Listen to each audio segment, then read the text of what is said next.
Allez, on commence par le boîtier de pédalier, un peu de graisse sur les filetages.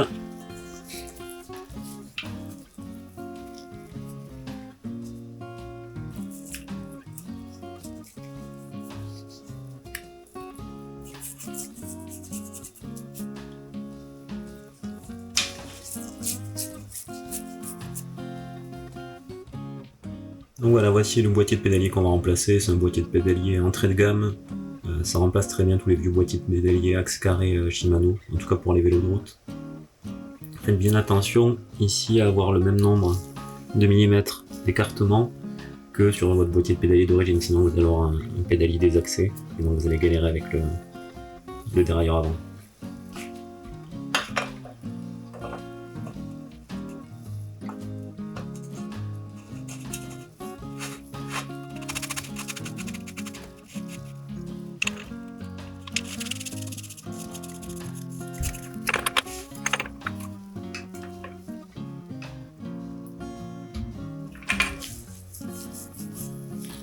Par là, ce sera mieux.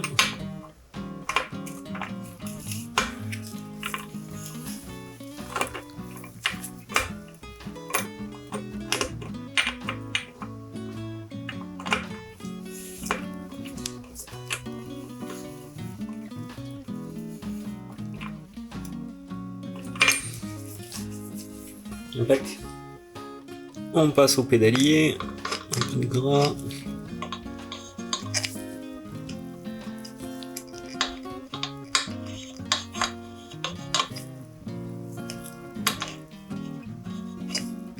Ici, voilà.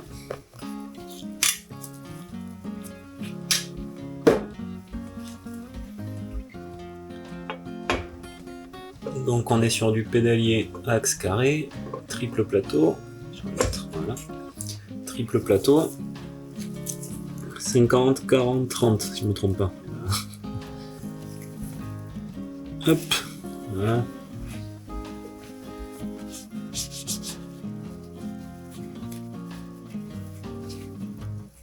J'avais passé tout ça, non pas le pédalier, je dis des bêtises, j'allais dire au bac à ultrasons, mais non. Le pédalier j'avais fait à la main, mais entre le moment où je l'ai fait et le moment où j'ai reçu les pièces, c'est écoulé un peu de temps, donc forcément un peu de poussière. Vous avez déjà du frein filet présent, si vous en avez pas dessus, rajouter.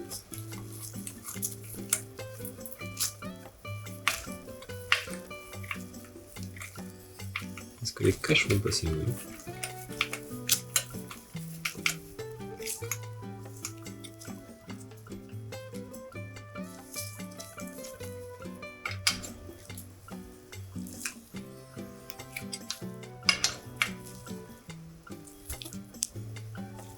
Hop, de l'autre côté.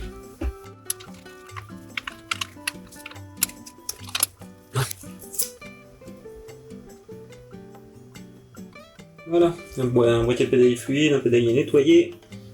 On va maintenant passer aux cocottes. Alors là on est sur un vélo que je vais pas vendre très cher, hein. Je pense pas que ça dépassera les 350 €. Entre 300 et 350 € je pense. C'est du 3x10 vitesses, après c'est du vélo de qualité, hein. C'est juste que les gens ne le savent pas, donc on ne mettront pas plus que ça. Je vous montrerai après le reste des composants. Mais voilà, à la base c'était du Shimano 105 très ancienne génération, avec les câbles qui sortaient de ce côté.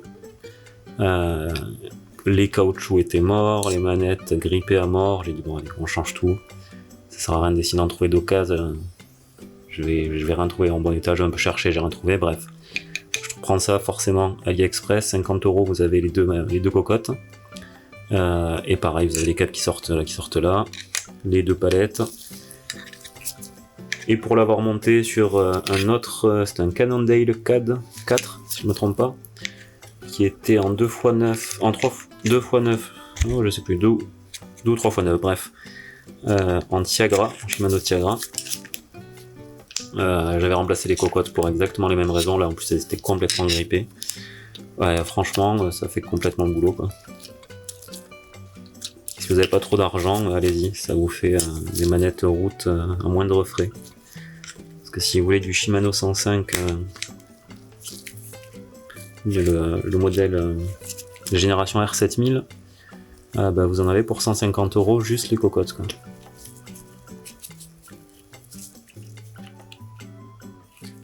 tu veux bien passer.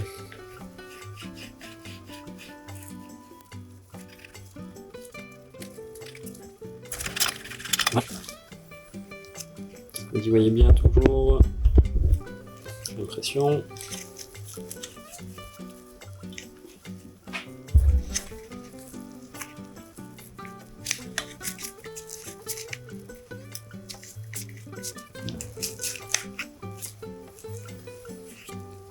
On va les remonter un peu. De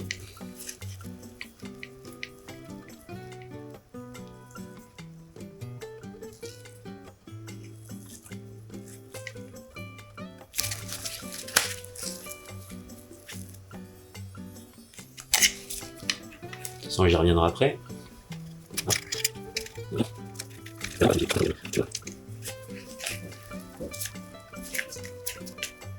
Ouais. On va passer les câbles. À noter, ils vous fournissent câbles de gain et de frein quand vous commandez ce groupe, la Micronew. C'est toujours ça, parce que les câbles de frein, les câbles et gain, frein et dérailleur, on a tendance à les oublier quand on fait les décomptes des frais quand on monte un vélo. Ok, on va passer le frein avant, alors j'espère que vous allez y voir quelque chose.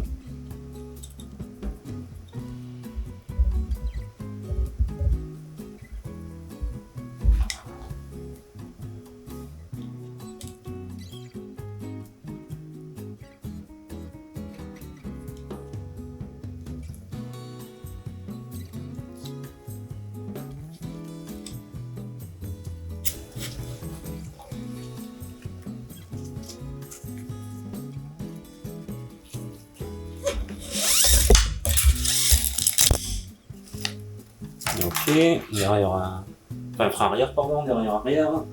Putain, je viens de remarquer qu'en fait ils vous fournissent donc les deux, avant et arrière, frein et dérailleur. Par contre, faites gaffe parce que vous avez les câbles de frein avant et de dérailleur avant qui sont plus courts que les câbles de dérailleur arrière et de frein arrière. Donc là vous mettez bien ici au niveau de la première vitesse, en disant que en comptant que la première c'est le petit pignon, mettez sur le petit pignon et vous enfilez votre câble par ici.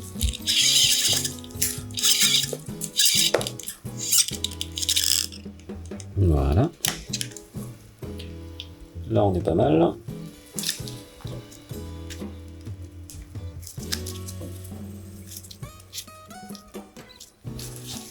On est bien, ouais. Nickel. Tac. Allez, on fait l'arrière, l'avant.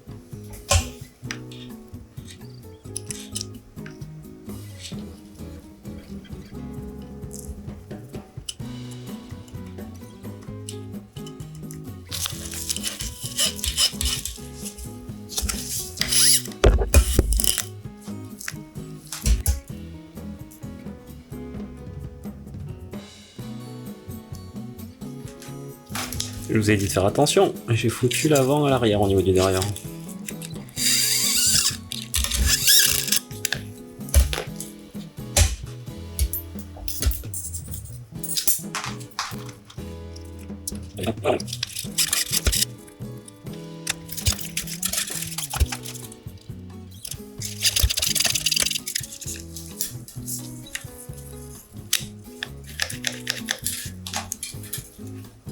Ok, gaine.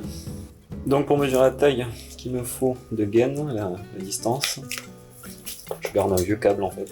Vous pouvez faire ça avec n'importe quoi, un bout de ficelle, c'est pareil. Et vous faites la course virtuelle de votre gaine.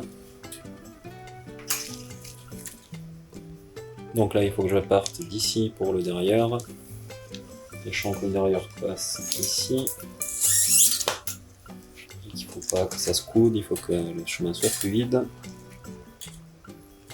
Donc on va arriver à peu près à ce niveau-là. Ouais. Est-ce que je peux tourner librement encore un peu?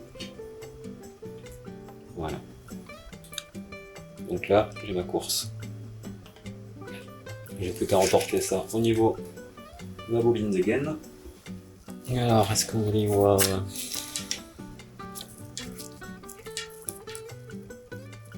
Ouais. Donc je prends ce petit outil là, une petite pointe, qui me permet de rendre à nouveau rond l'entrée du câble. Un embout de gaine. On fait la même chose de l'autre côté, même si l'autre côté est nickel, regardez. J'espère que le focus est bon.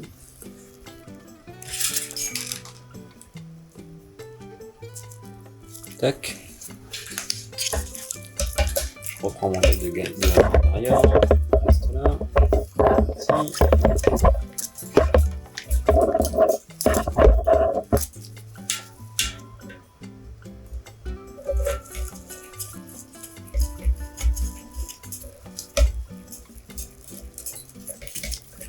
Non.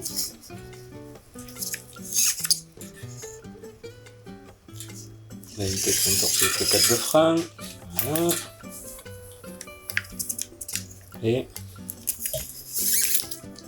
j'ai fait un joli nœud. Passe là. Ouais, passe là. Voilà. On est bon. Hop.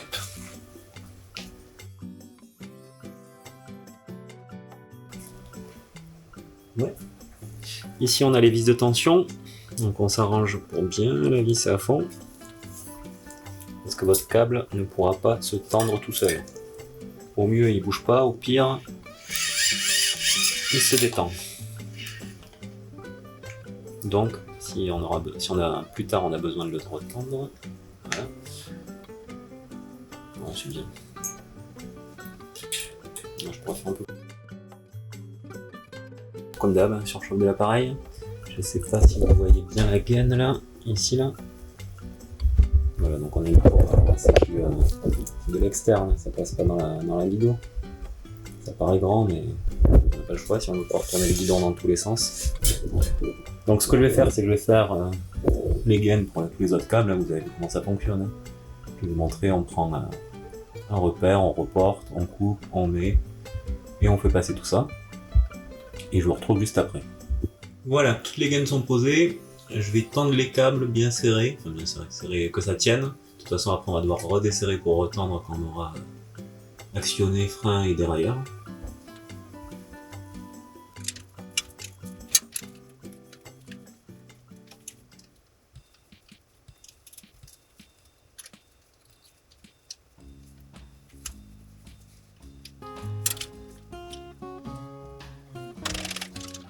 Voilà, j'avais plaqué les patins.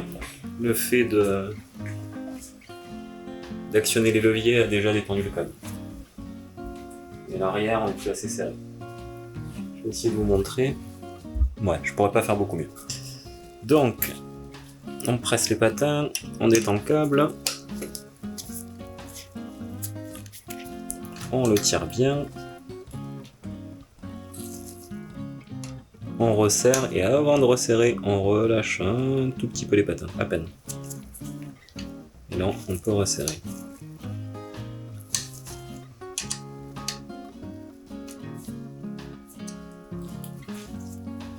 On actionne le levier.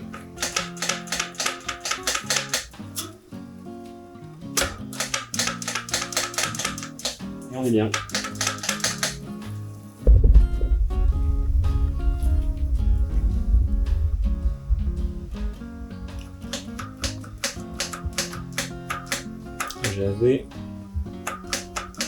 J'avais bien centré l'étrier, les patins étaient bien centrés, tout va bien. On fait pareil devant. L'avant il est pas trop mal en fait.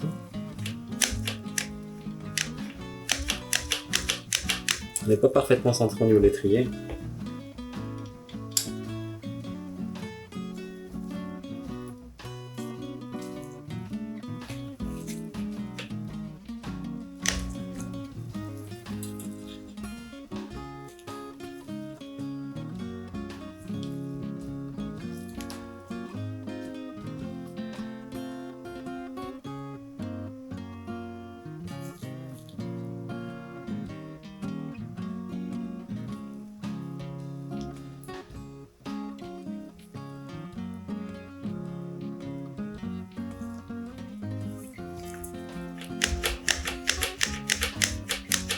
Non, toujours pas.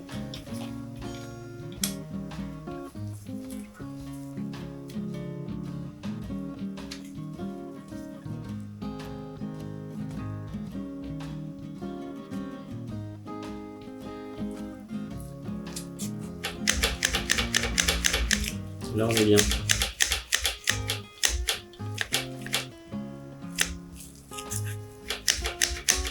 Pardon. Parfait. Bon, on va mettre la chaîne pour pouvoir commencer à régler les vitesses.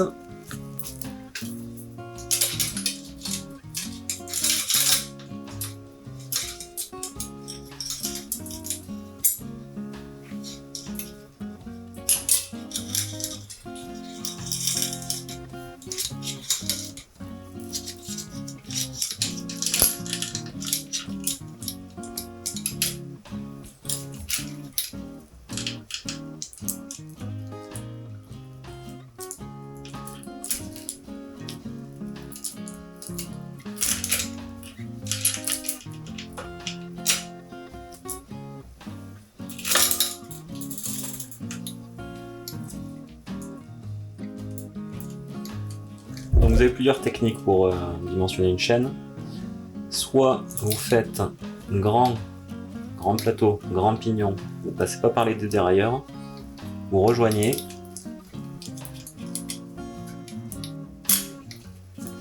voilà, et à l'endroit où ça se rejoint, vous rajoutez 2 maillons, donc là on serait presque bon. Soit vous faites, hop, vous tendez un peu le dérailleur, vous mettez petit pignon, petit plateau. Voilà. Et vous voulez que votre dérailleur soit un petit peu tendu. Pour pouvoir ne pas avoir la chaîne qui frotte au niveau du galet ici. Je sais pas si ça se voit bien, j'ai l'impression. D'accord ? Donc moi ce que je fais, c'est que je mets un peu de tension, je rejoins. Et voilà, ça se rejoint ici. Là, on devrait être pas mal. Donc je vais couper à ce niveau-ci.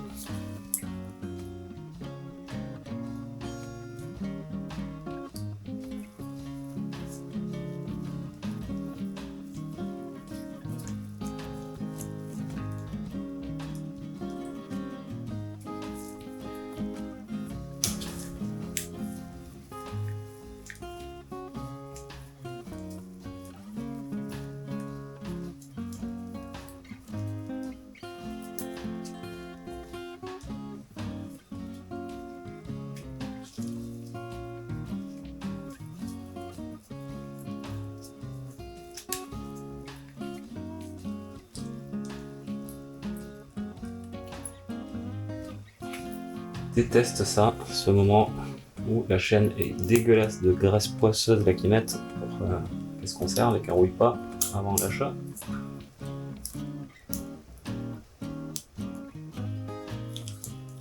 Et là, vous voyez, j'en enlève encore.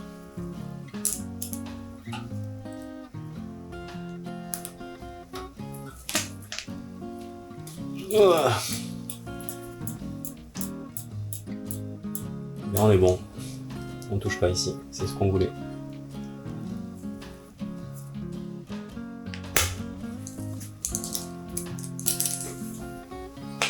Ok.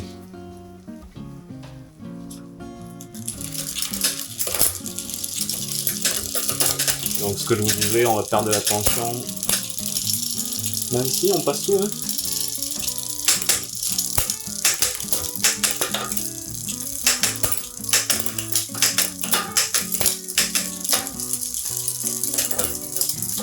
Les bruits que vous entendez, c'est le dérailleur avant qui est pas réglé. Non, on est bon. Là, ils vont en passer deux.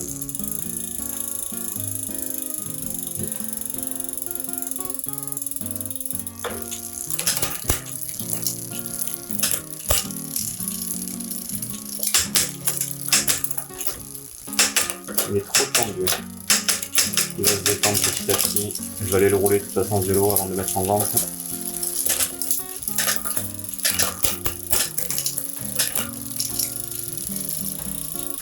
Vous voyez, je sais pas si vous voyez là, le dérailleur à l'arrière il va encore bouger, donc ça veut dire que la limite haute n'est pas assez serrée. Il faut pas pouvoir, après le dernier pignon, il faut pas pouvoir bouger son dérailleur. Le palais doit doit être bloqué.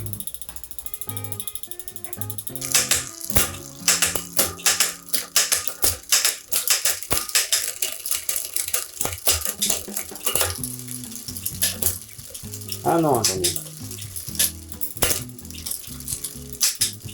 Oui, c'est ça. Non, il n'y a pas assez de tension, je trouve ça très bizarre. Donc, on va non.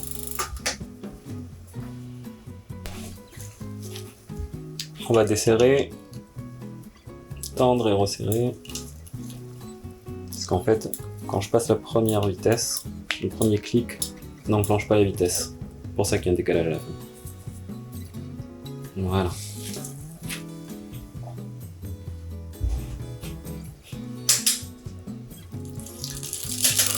Et voilà, et j'allais vous dire, faites attention, mettez-vous bien sur le premier pignon au niveau de la gâchette. Ce que j'ai pas fait, je suis resté sur le deuxième.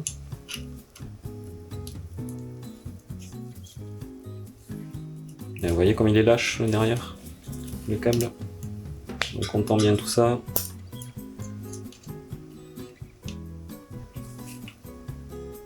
Voilà, pour les réglages plus fins, on fera avec le barillet de tension, en guise de réglage, je sais plus le nom qu'on lui donne. Voilà, un clic, une vitesse.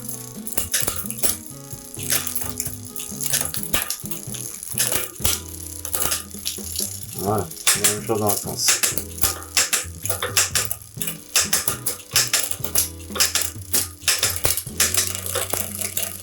Alors là, je pense que c'est... Tout à l'heure on a vu que la limite haute était trop lâche, là c'est la limite basse qui n'est pas assez. Donc on va dévisser la vis L, low, jusqu'à ce que ça descende.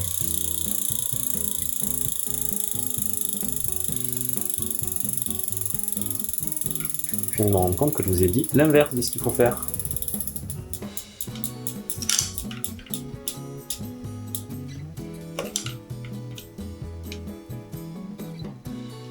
High, c'est haute vitesse. Encore un petit peu. Donc si je dévisse, on reprend à 0, je dis n'importe, je m'exprime très mal. Sur la limite haute, les petits pignons, si je dévisse, je permets au dérailleur d'aller vers l'extérieur. Si je visse, je le contrains pour pas aller trop loin. Là, j'avais du mal à aller par là, donc je vais dévisser. J'ai du mal à aller par l'extérieur, donc je vais dévisser pour lui permettre, voilà, de descendre. Et je vérifie ici que mon alignement est bon entre le galet de dérailleur et mon pignon. Et donc on va faire pareil à l'arrière. Je vais revisser un tout petit peu la limite haute, basse. Et voir ce qui se passe.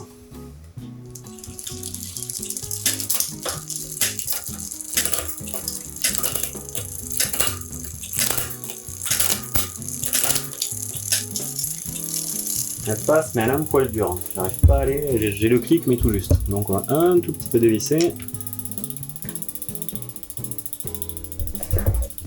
C'est vraiment pas facile de pas passer devant la caméra et d'arriver à faire ce qu'on veut. Hein.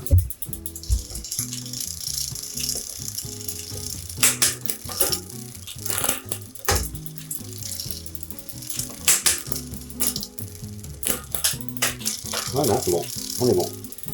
On va en profiter pour se décaler un petit peu. On est sur petit plateau, grand pignon. Donc là, ça frotte à l'intérieur du dérailleur avant. Et ici, je ne vais pas le voir. Laquelle est haute, laquelle est basse? Je dirais haute, basse. De toute façon, pas compliqué. Vous jouez sur une, vous regardez si le dérailleur part de ce côté, par l'intérieur. Si ça le fait pas, enfin vers l'extérieur. Si ça le fait pas, c'est que vous êtes sur la limite haute. Moi je cherche la limite basse. Voilà, donc je dévisse, ça devrait lui permettre d'aller vers l'intérieur, il se passe rien, donc c'est que c'était la limite haute. Voilà. Hop, je l'ai un peu décalé, je vous montre. C'est assez faible là, mais je vais Je vais faire tourner le pédalier pour que vous l'entendiez.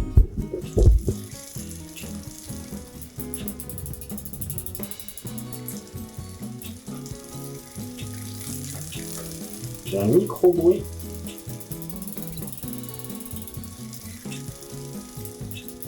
Je compte pas celui-là de bruit. Pas trop ranger quelque part. Hop, tromper. Là.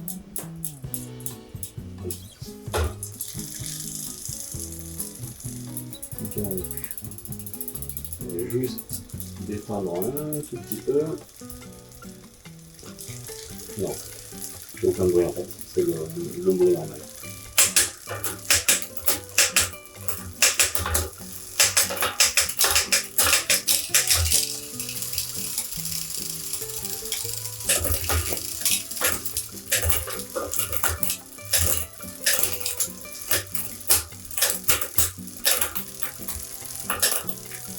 Voilà, on est bon.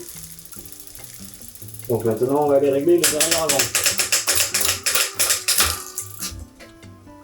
Mais à mon avis, on va avoir du mal à tout passer. Voilà, j'ai un clic, mais ça monte pas. Simplement parce que le derrière est pas assez tendu.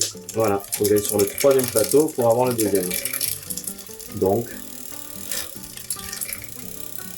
c'est vraiment bizarre de faire un chiffre d'envers. Voilà. Qu'est-ce qu'on fait?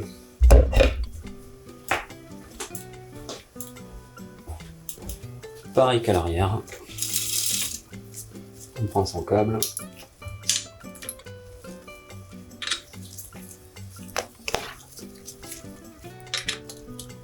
On le tire fort.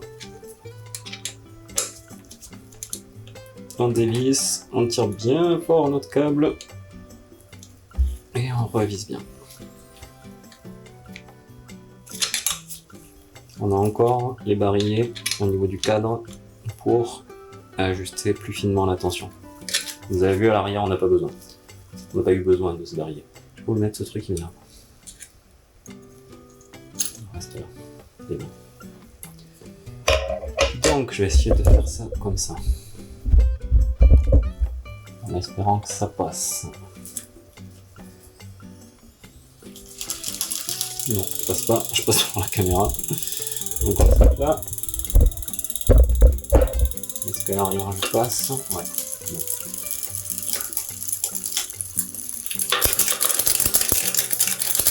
Il a envie de passer, mais il lui manque encore un peu de tension. On va venir l'ajouter au niveau du cadre.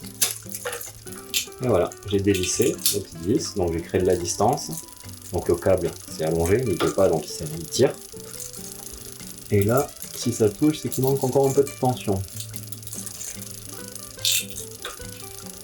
Donc je dévisse un petit peu. Et là, on est pas mal. Bon, comme d'hab, surchauffe de l'appareil. Pour ce que je fais, n'achetez pas la DJI Osmo Action 3. Prenez autre chose qu'une caméra d'action. Donc, rapidement, les plateaux se passent bien. J'ai juste joué avec la vis qui se trouve ici, mais de l'autre côté. Et on a bien, donc vous avez la demi-position toujours sur un double triple plateau. Hop. Deuxième. Je vais assez pousser le palais avec ma pote. Et voilà. Et on redescend.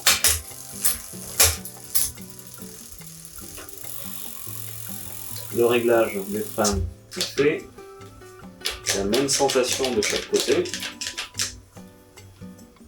Donc on va pouvoir s'attaquer aux pneus. Et puis on aura terminé. Allez, non, pardon. Pneus, puis guidoline. Donc on regarde le sens de rotation, je cherche s'il est indiqué. Même si je pourrais peut-être le deviner avec les dessins du pneu.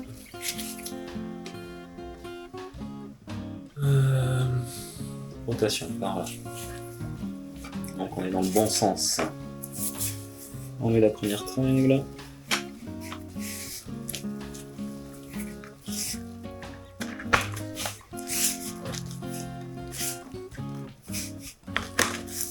Ça va, on attendait un beaucoup plus dur. Alors j'ai testé une marque chinoise qui s'appelle Jilwear, J-I-L-U-R. Leur avantage principal, c'est qu'ils sont pas chers. Donc pour rénover ces vieux vélos de route, si vous avez pas envie de mettre beaucoup d'argent, attendez, j'ai fait ça, mais j'ai même pas regardé où était le trou de valve. Il est là, la marque elle est là-bas, en devant. Tourner, non, forcément. Ça va, ils ont l'air de bien vouloir se mettre dans la jante. C'est assez cool ça.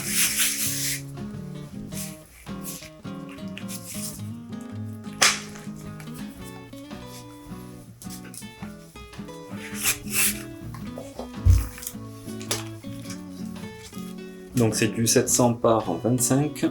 Il y avait du 23 d'origine sur ce vélo. Je me suis dit que 23 ça risque de faire un peu mal aux fesses aux nouveaux cyclistes sur route qui se mettent à la route et qui sont pas habitués, qui arrivent de leur VTT de top bike ou autre.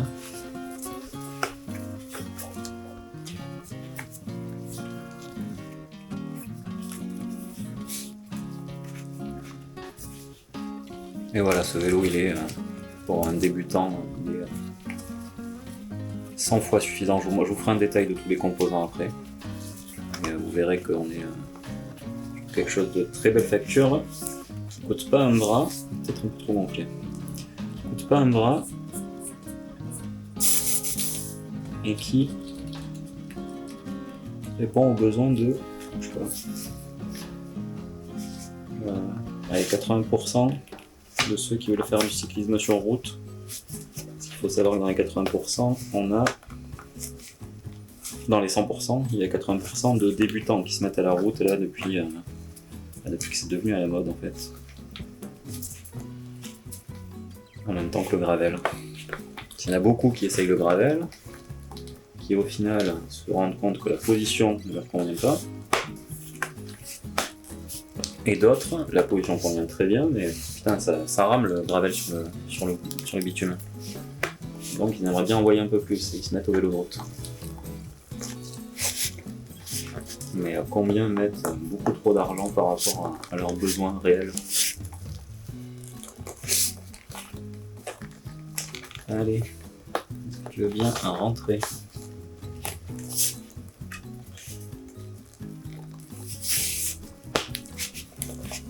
Ah, ça va le faire. On y est presque. Allez, c'est pas la chambre à air stockée. C'est un peu chiant, mais ça va. Attendez, bien pire. Voilà, vous me laissez un peu le pneu là comme ça, surtout ici là vous poussez, histoire que les trains ils rentrent bien dans les crochets de la jante.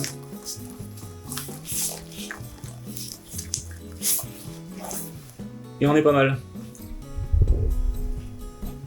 Voilà, donc j'ai mis les pneus, j'ai mis les chambres à air, pneus on a gonflé, je suis à 7 bar 5 à l'avant et à l'arrière, c'est le maximum préconisé sur le flanc du pneu, je fais toujours ça. Ici on va donc couper le câble, pas trop long. Ici aussi.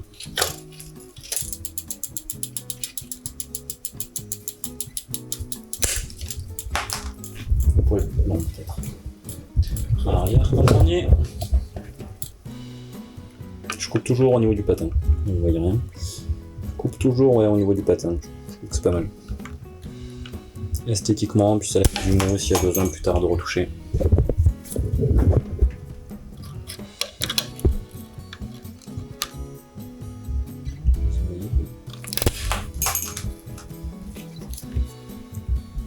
Ok. On change de pince.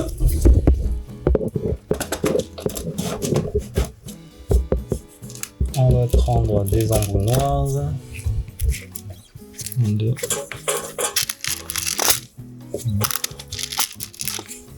Oui. 3. J'en ai là. 4. Bec. Les petits embouts. On peut prendre doré, mais je sais pas. Comme les équipements sont déjà dorés, argentés, je me dis que noir c'est pas mal.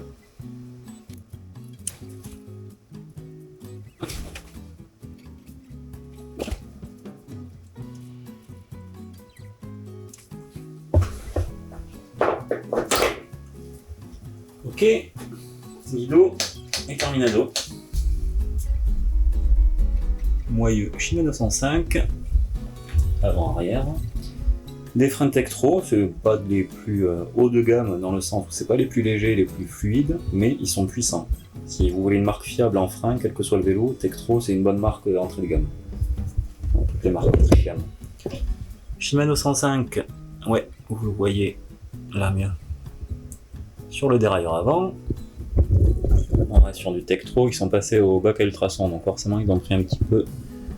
Ils ont perdu un peu des stickers. Je pense pas que lui je l'ai passé au multi, je le pense que si aussi. Voilà, il a pris un peu d'usure, un peu de temps, mais il fonctionne merveilleusement bien, j'ai tout renettoyé, tout redressé. On est donc pareil à l'arrière sur du moyeu Shimano 105, alors regardez comme il n'y a aucun problème.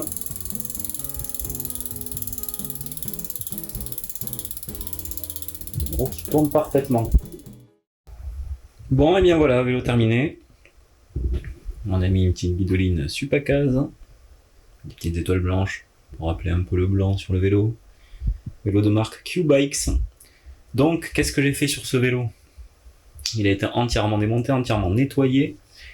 On a réassemblé tout, regraissé le jeu de direction, refait les moyeux, nettoyé les moyeux, regraissé, c'est beau moyeu Shimano 105. Nettoyer les freins, les plaquettes étaient bonnes, enfin les plaquettes, les patins de frein étaient bons. On a mis une chaîne neuve, des câbles et des gaines neufs. La cassette était en très bon état, elle a été passée au bac à ultrasons. Qu'avons-nous fait d'autre? Le dérailleur, les deux dérailleurs sont passés au bac à ultrasons, nous avons des pneus neufs. Qu'est-ce qu'on a d'autre de neuf? Nous avons évidemment les manettes Micro-New en 3x10, mais vous les avez de 2x8 à 3x10. Donc 2x8, 2x9, 2x10, peut-être 2x7 même. 3x7, 3x8, 3x9, 3x10. Donc si vous voulez retaper vos vieux vélos de route, 110 mètres... 110 mètres, vous voyez de quoi je parle? Eh bien ce groupe est parfait, franchement. De toute façon, ces vélos on les vend pas très cher, donc même si vous souhaitez le revendre votre vélo, c'est pas ce qui va faire baisser le prix. Voilà, la selle était en bon état, je l'ai gardée. Et puis faut que je vous fasse le montage de la vidéo du vélo électrique, du vélo Between transformé en vélo électrique. Je m'y suis pas attaqué, mais ou peut-être que c'est déjà sorti, je sais plus. Bref, je vous remercie de m'avoir suivi, pensez à vous abonner. La chaîne commence à grossir gentiment, on a passé les 310 abonnés, quelque chose comme ça. On passe les 1000 vues, voire plus, régulièrement sur les vidéos, donc ça fait vraiment plaisir, ça veut dire que ce que je fais vous plaît. Pas mal de commandes ont été passées via mes liens, donc moi ça me rapporte pas encore, je ne sais pas pourquoi. Je vois bien que vous commandez des choses, je vois même ce que vous commandez, alors qui commande, j'en sais rien, hein. C'est pas le problème. C'est juste que les commissions qui sont censées arriver sur mon compte, je suis à 0 pour l'instant, donc bon, je vous tiendrai au courant. En tout cas, ça fait pas de mal de passer par mes liens, ça montre que voilà, c'est grâce à moi qu'il y a des ventes, entre guillemets, pour eux. Et puis je vous tiendrai au courant des prochaines sorties, soit dans l'onglet communauté, soit sur mon compte Instagram. Vous avez, je mettrai le lien, mais sinon c'est Arnaud Vélo, le nom du compte, Arnaud Vélo Atelier peut-être, quelque chose comme ça. Enfin, vous tomberez dessus, vous tapez Arnaud Vélo, bike, atelier, réparation, bref. Voilà, je vous remercie de m'avoir suivi et je vous dis donc à très bientôt pour de nouvelles vidéos.